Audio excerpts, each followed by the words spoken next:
Hey, good morning, CBC family. It's Monday, August 31st, and I'm glad that we've had a couple days of cooler weather. I can be outside and share a few words with you today.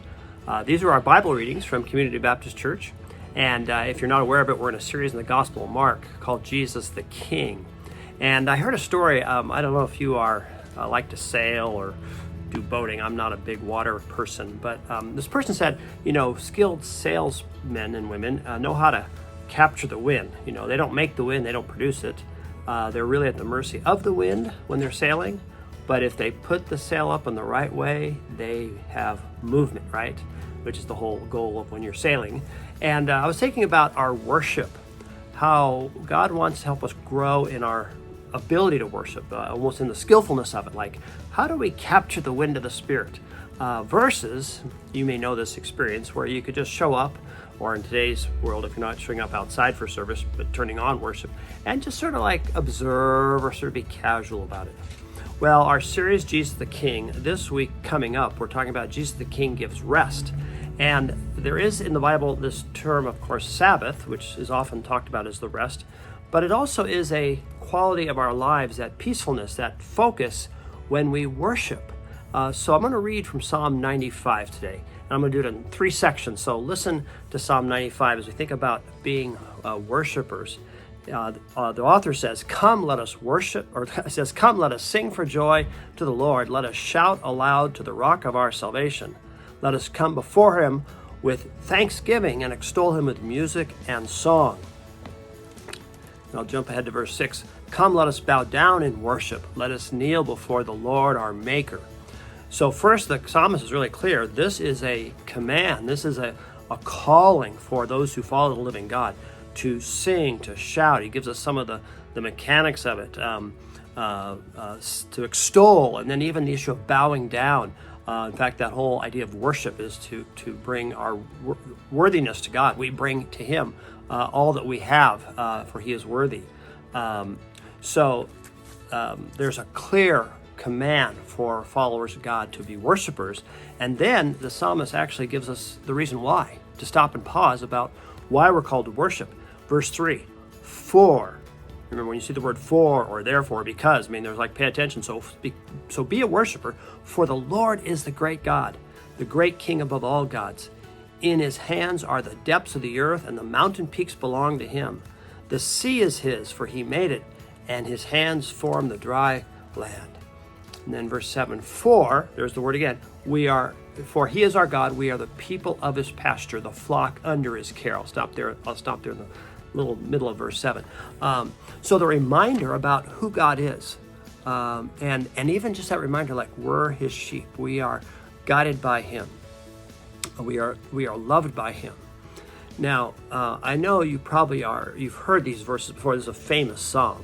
But then the psalmist wants to also give us a contrasting view, because there actually is a consequence or a cost if we don't grow in worship. We don't learn how to put up the sails and actually engage and say, Lord, I want to be inspired by you. I want to experience your peace today. If we don't go there, we can actually go another way. So it seems really kind of a downer in this psalm, but it's here for a reason. So the very next verse, or the end of verse 7, says, "Today, if only you would hear his voice, do not harden your hearts as you did at Meribah, as you did that day at Massah in the wilderness, where your ancestors tested me, they tried me, though they had seen what I did. For 40 years I was angry with that generation. I said, they are a people whose hearts go astray, and they have not known my ways. So I declared an oath in my anger, they shall never enter my rest." Wow. Well, of course, the psalmist is quoting God, going back to the Exodus, to the wandering of God's people in the wilderness. They already had the Exodus, but before they could get to the promised land, to that physical place of rest, they had complained. They had gotten petty. They had taken their eyes off of thanksgiving, off of how good God had been to them. And so there was that judgment, those 40 years when it says God was angry with that generation. They all died out in the wilderness. They could not enter that place of rest. So here is sort of the message to me as I think about Psalm 95, and as we look at Jesus our King. Everybody's a worshiper, right? Everybody worships. In other words, it's that thing that animates us, that gives us energy that we want to center our lives around. So if it's not the living God, then what is it? Is it a career? Is it a hobby? Is it an identity? Is it your good looks? Is it your money? Is it we all have things that we can center our lives on. They can kind of float in and take over the center, because everybody's a worshiper. So it is this ongoing reminder that if Jesus is King, then I need to be in a place where I'm growing as a worshiper, and I'm worshiping Him and Him alone. Not life with a little bit of God, but life centered around the living God. And that, of course, brings joy, and that, of course, is fulfilling, and that, of course, leads to the sense of rest, of spiritual rest, of rest in our hearts. So, verses 8, restlessness. And these days are hard because there's no timeline on when things will be better in our community, our society, better over racial injustice, better over COVID, better over political things, over the economy. We wait and we wait, but in our midst, there is this gift of rest. So Jesus the King wants to give rest, and it happens when we are active as worshipers. So like a skilled sailor saying, hey, let's put up the sail, let's turn it this way to catch the wind. I hope that when you join us in worship, whether it be online or on site, you'll be engaging. I know that's a call for me, because I want to be one who knows all the center of the centeredness of being with Christ, all that peace, all that joy that He gives.